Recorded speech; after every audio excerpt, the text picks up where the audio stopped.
दरअसल जेएनयू छात्र संघ की पूर्व नेता शैला राशिद एक बार फिर से विवादों के तूफान में फंस गई हैं। इस बार आरोप उनके घर के भीतर से लगे हैं। आरोप लगाए हैं पिता ने बेटी पर देश विरोधी होने से लेकर विदेशों से फंडिंग और जान से मारने की धमकी का आरोप जड़ा है।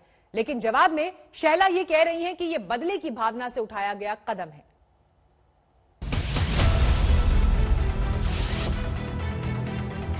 देखिए, मुझे इतना सारा पता नहीं है क्योंकि मैं नॉन पॉलिटिकल आदमी हूँ। मैं बस सिर्फ जो भी कंसर्न एजेंसीज है उनको कह रहा हूँ कि आप इन्वेस्टिगेट, और मेरा पक्का यकीन है कुछ न कुछ निकला है। टुकड़े टुकड़े गैंग में शामिल होने का आरोप पहले से झेल रही जेएनयू छात्र संघ की पूर्व उपाध्यक्ष शैला राशिद पर इस बार बड़ा इल्जाम है, क्योंकि इस बार आरोप उनके पिता ने ही उन पर जड़ा है।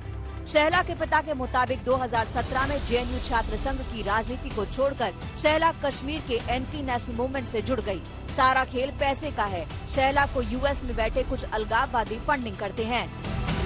मैं कुल मिला के ये कह रहा हूँ कि फंडिंग जहाँ से भी, क्योंकि ये एनजीओज भी चलाती है, उन एनजीओज की भी इन्वेस्टिगेशन होनी चाहिए। अपने आप पता लग जाएगा कि पैसा कहाँ, और लीगल डॉक्यूमेंट्स में ये दिखा रहे कि ये बेकार है, अनएम्प्लॉयड है। तो एक अनएम्प्लॉयड कहाँ तक खर्चा कर सकता है, तो उसकी तो जांच होनी चाहिए ना।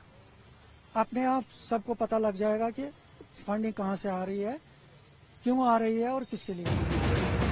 शैला के पिता ने बेटी पर संगीन इल्जाम जड़ते हुए 3 करोड़ के पैकेज का भी जिक्र किया, जिसे उन्होंने खुद ठुकराया था। उन्होंने मुझे बुलाया, उन्होंने मुझे 3 करोड़ का कुछ पैकेज बता दिया। हमने 3 करोड़ रुपए रखे हैं इसके लिए।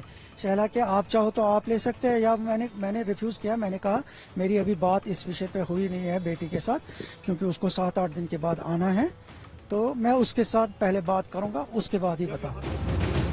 अपनी बेटी को देश विरोधी बताकर शैला के पिता ने डीजीपी को चिट्ठी भेजी है और शैला से जान का खतरा बताते हुए खुद के लिए सुरक्षा भी मांगी है। इन्होंने मुझे धमकी दे दी ना, अब के बार धमकी दे दी, इसीलिए मैं भागा जम्मू आया। आरोप के मुताबिक देश विरोधी गतिविधि में शैला ने अपने साथी, अपनी मां, अपनी बड़ी बहन और बॉडीगार्ड को भी शामिल कर रखा है। लेकिन अपने पिता के आरोपों को बेबुनियाद बताते हुए शैला ने उन पर ही गंभीर आरोप जड़ दिए। शैला ने सोशल मीडिया पर सफाई दी। हम परिवार के करीबी की मौत का मातम मना रहे हैं। इस घड़ी में मेरे पिता द्वारा मेरी मां और मेरी बहन के विरुद्ध बेबुनियाद और झूठे इल्जामों से बहुत दुखी हूं। ये हमारा पारिवारिक मामला है, लेकिन आरोप बहुत गंभीर है, इसीलिए मैं जवाब दे रही हूं। तथ्य ये है कि पिता के खिलाफ कोर्ट में मैंने, मेरी मां और मेरी बहन ने घरेलू हिंसा का केस किया था। पिता का आरोप इसी की प्रतिक्रिया है। शैला के खिलाफ पहले से देशद्रोह, नफरत और अफवाह फैलाने की धाराओं में केस दर्ज है। अब पिता की शिकायत पर शैला के खिलाफ जांच के आदेश दिए गए हैं, यानी नए विवाद में फंस गई है शैला। जम्मू से सुनील जी भट्ट और श्रीनगर से शुजा उल हक के साथ ब्यूरो रिपोर्ट आज तक।